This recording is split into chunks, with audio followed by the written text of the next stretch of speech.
আমাৰে alliance partner আৰু যদি সেই কথাবিলাক কয় যে মই এটা সম্প্ৰদায়ৰ মানুহক লৈ পেলাই মোৰ সমষ্টিৰ মোৰ সমষ্টিৰ লোকসকলক চাহ খোৱাটো ভুল, সেইটো কথাটোৱে তেওঁৰ পেটত যে সেইসকলৰ প্ৰতি কি বেয়া ভাৱ সেই কথাটোকে ওলাই গৈছে আজি জলদত পটপটকৈ।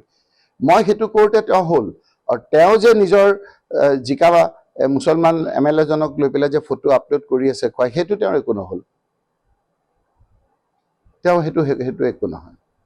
গতিকে তেওঁলোকৰ সেইবিলাক তেওঁতো নিজেওতো শক্তিটো প্ৰয়োগ কৰি চালে যে ধুবুৰী সমষ্টিত মোক 10 লাখ ভোটত জিকালে, নিজৰ কেণ্ডিডেটজনক দুজনক তেওঁ কি ধৰণেৰে গোহাৰণ খালে।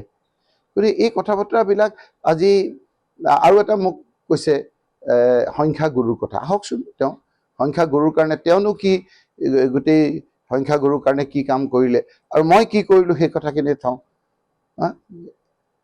বিভিন্ন ক্ষেত্ৰত আজি কীৰ্তন সকলোৱে জানে মোক যে মই উগ্ৰ মিঠা উগ্ৰ তিনিটা দুইটা বৰবিষ মই নকৰোঁৱে তেনেকুৱা ৰাজনীতি, আৰু সেইকাৰণে মানুহে গ্ৰহণ কৰি থাকে বিভিন্ন ক্ষেত্ৰত। আজি আপোনাৰ গ্ৰহণ কৰে। আজি আপোনালোকে দেখিছিল যে নগাঁৱত যিটো সোমাওঁতে যিখন তোৰণ কৰিছিলোঁ, যিটো আপোনাৰ মহাপুৰুষ শ্ৰীমন্ত শংকৰদেৱ বৰদোৱা থানলৈ যোৱাৰ কাৰণে আহ্বান জনাবলৈ দুখন তোৰণ, এখন ডিমৰুগুৰি এটা হেনচোৱাত আমাৰ কাৰ্যকালত আমাৰ চিন্তাত কৰিছিলোঁ।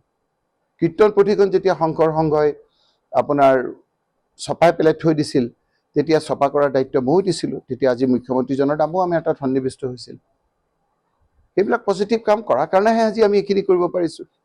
অকল সেইখিনিয়েই নহয় আৰু কি কি কৰিছোঁ তেওঁ আহক, তেওঁ কি কি কৰিলে পজিটিভলি সংখ্যাগুৰুৰ কাৰণে সেইখিনি কথাই কওক। আজি এজন আমাৰ সংখ্যাগুৰু কেণ্ডিডেট এজন জিকা বুলি কৈছে কংগ্ৰেছত, সেইজনকে হৰুৱাবলৈ কিমান চেষ্টা কৰিছিল অখিল গগৈয়ে, তেওঁক টিকেট নিদিবৰ কাৰণে কিমান কৰিছিল। সেইজন মোৰ কেণ্ডিডেট বুলি কৈছিল, আকৌ সেইজনে আকৌ মোৰ নহয় বুলি কয়। গতিকে তেওঁৰ কথাবিলাক মই উত্তৰ দিবলৈ বিচৰা নাই, কিন্তু এই কথাখিনিৰ উত্তৰ দিয়া মই ভাবোঁ প্ৰয়োজন আছে।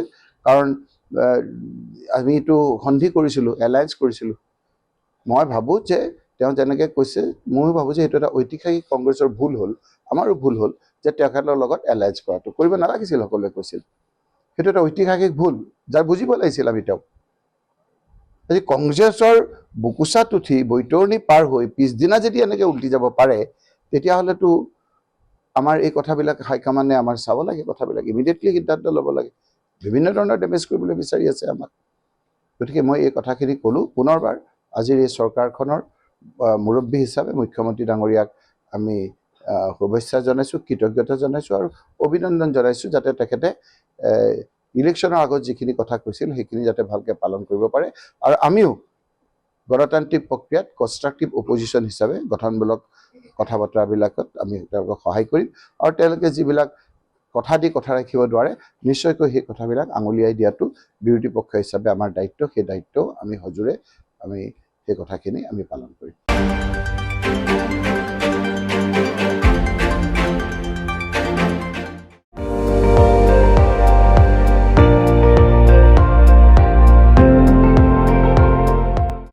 আপুনি চাই আছে ND24, সৰ্বশ্ৰেষ্ঠ নহয় সৰ্বোত্তমৰ দৌৰত।